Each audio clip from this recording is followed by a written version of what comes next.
Bene data bakundwa b'umwami Yesu Kristo, mwese abakurikira izi nyigisho tubahaye ikaze mu biganiro bya Saveur Divine. Ibi biganiro mu bitegurirwa n'abavugabutumwa bwiza batandukanye, akaba ari umuhamagaro ugendera ku ijambo ry'Imana byanditse mu gitabo cy'ubutumwa bwiza uko bwanditswe na Matayo ibice 24 umurongo wa 14. Kandi ubutumwa bwiza bw'ubwami buzigishwa mu isi yose ngo bube ubuhamya bwo guhamiriza amahanga yose, nibwo imperuka izaherako ize. Ibi biganiro mubikurikira ku channel ya YouTube yitwa Saveur Divine. Tubifurije kugubwa neza. Imana Data ari nayo So ibaha umugisha.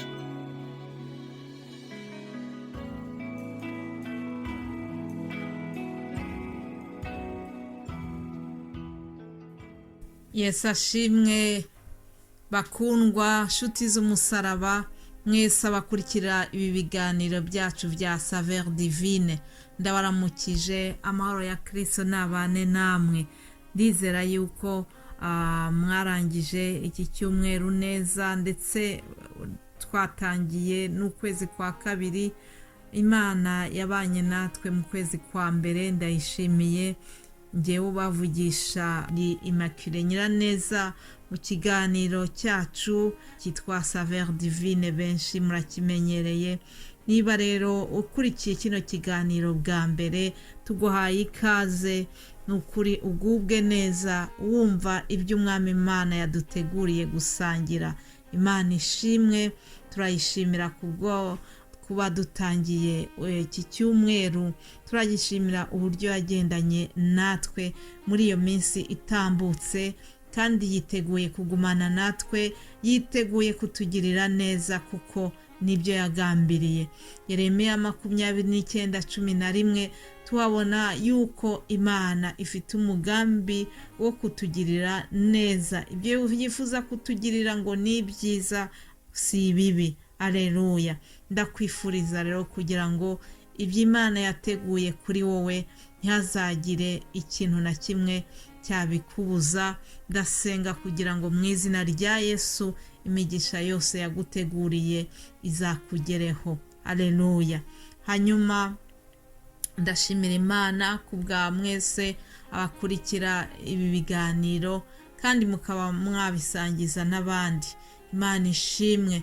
Ndashimira Imana cyane kuko turi muri iki gihe cyiza cyo kuba twakwamamaza ubutumwa bwiza, ari ntawe udutoteje. Bene ndagira ngo mbabwire ko hari ibihugu umuntu adashobora no gutwara Bibiliya mu ntoki ngo bamwemerere. Hari aho bidashoboka. Niba rero wumva ufite umudendezo wo kuvuga imyizerere yawe, ari ntawe ugutoteje, ibyo ngibyo ujye bishimira Imana. Ngewe ndabishimira Imana. Nshimira Yesu yuko nshobora kumuvugira, ari ntawe ubimpoye. Imana ishimwe kuba yaraduhaye uwo mudendezo. Hanyuma kandi ndashimira Yesu ubwira ikoranabuhanga yaduhaye, bikaba bitworohera kohereza ubutumwa bwiza mu mahanga yose nk'uko yabisezeranije. Nuko rero dutangire iki cyumweru cyacu, dufunguze ijambo tubona mu Kuva, mu gitabo cyo Kuva igice cya 6 umurongo wa 6. Handitse ngo, nuko bwira Abisirayeli yuko ndi Uwiteka, kandi nzabatura imitwaro Abanyegiputa babakorera, mbakure mu buretwa babakoresha, bacunguze ukuboko kurambutse n'ibihano bikomeye. Aleluya. Ngo bwira Abisirayeli yuko ndi Uwiteka, kandi nzabatura imitwaro Abanyegiputa babakorera. Uwiteka adutura imitwaro. Birashoboka yuko ari umutwaro waba ukuremereye. Yewe ndakwinginze kugira ngo uwo mutwaro uwuzane, uwushyire Uwiteka arawugutura nk'uko yatuye imitwaro y'Abisirayeli. Rero muririmbyi nawe yararirimbye ngo yadutuye imitwaro yaduhengamishaga, ngo none uyu munsi tugenda twemye. Haleluya. Ndashimira Yesu yuko hari imitwaro yantuye, uyu munsi nkaba ngenda numva ntaremerewe. Ndashimira Yesu kandi ko yavuze ati mwebwe mwese abarushye n'abaremerewe ngo nimuze umunzanire imitwaro yanyu nyibikorere. Yesu rero yiteguye kukwikorera umutwaro nk'uko byari kera n'uyu munsi niko biri. Ibyo Uwiteka yavugiye hano abibwira ubwoko bwe, natwe uyu munsi arabitubwira binyuze mu mwana wawe Yesu Kristo. Haleluya, Imana nishimwe. Muri iki gitondo Yesu arongera kutubwira ngo mwese abarushye n'abaremerewe nimuze munsange ndabaruhura. Haleluya, ndakwifuriza kugira ngo Yesu akuruhure bya bindi bimaze iminsi bikubangamiye, bya bindi bimaze iminsi bikuriza, bya bindi bimaze iminsi bikubuza gusinzira. Yesu abikuruhure, bimukorere, ajya yikorera amaganya yacu. Rero ntutinye, ntushidikanye, umwizere arabikuruhura. Haleluya. Hanyuma kandi mumenyereye yuko buri wa mbere tubagezaho umutwe w'ijambo tuzaganiraho mu cyumweru. Muri iki cyumweru dutangiye tuzababwira ukuntu imbaraga z'Imana ziri hejuru y'izindi zose. Haleluya. Dufite Imana ifite imbaraga zidasanzwe. Iyo Mana ni yiyerekanye kwa Farawo, hanyuma Farawo wari ufite kwinangira yagezaho ava kwizima. Nubwo byari byatinze ariko yagezaho abona yuko atashobora gukomeza guhangana n'iyo Mana kuko yabonye yuko imurusha amaboko. Reka turebe uburyo Imana yiyerekanye imbere ya Mose na Aroni bageze kwa Farawo. Ku gitabo cyo Kuva murongo wa 7 duhereye ku murongo wa 10 haratubwira ngo Mose na Aroni binjira kwa Farawo bakora icyo Uwiteka yategetse. Aroni ajugunya inkoni ye hasi imbere ya Farawo n'abagaragu be, ihinduka inzoka. Farawo nawe ahamagaza abahanga n'abarozi aribo bakonikoni ba Egiputa, nabo babigenza batyo babikoresheje uburozi bwabo.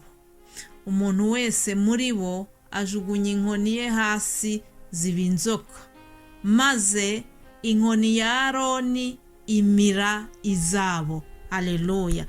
Wumve neza iri jambo ngo maze inkoni ya Aroni imira za zindi zabo. Haleluya. Dufite Imana ifite imbaraga zimiri za Satani, imbaraga z'Imana yo mu ijuru, imbaraga z'Imana ya Isirayeli. Iyi Mana yaremye isi n'ijuru ifite imbaraga ziri hejuru y'ibyishyira hejuru byose. Rero uyu Farawo yarazi yuko abakojeje isoni kuko yazanye ngo bari abakonikoni be maze bakora ubufindo ntazi. Yego inzoka nabo bakoze izo nzoka, ariko Imana ibereka yuko iri hejuru yabo. Ngo inzoka ya Aroni na Mose iraza imira izabo. Haleluya. Bishushanya yuko Imana imbaraga zayo ziri hejuru y'izindi zose. Haleluya. Muririmbyi yararirimbye aravuga ngo hari imbaraga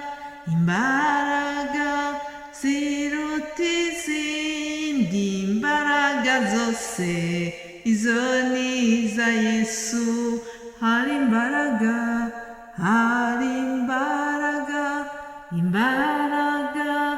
ziruta izindi imbaraga zose, izo ni iza Yesu. Imbaraga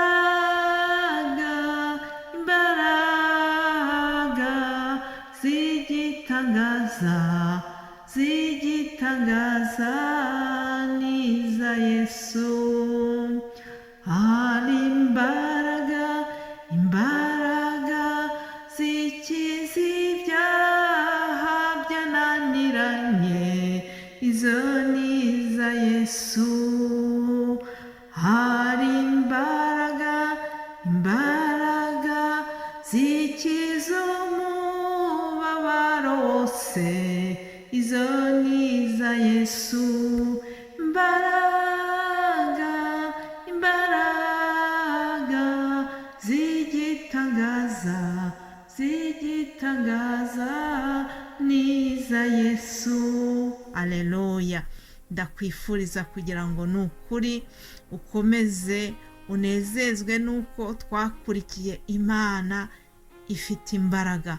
Ndakwifuza kugira ngo mu bikuruhije byose uhamagara Imana, izakwereka yuko ibishoboye, uyishingikirizeho, ntawayizeye ukorwa n'isoni. Nk'uko Mose na Aroni batakozwe n'isoni imbere ya Farawo, nawe Imana izakurengera, igutabare imbere y'ibikuhagaze hejuru byose. Yesu rero nabagirire neza, bifurije umunsi mwiza. Bonne semaine. Amen.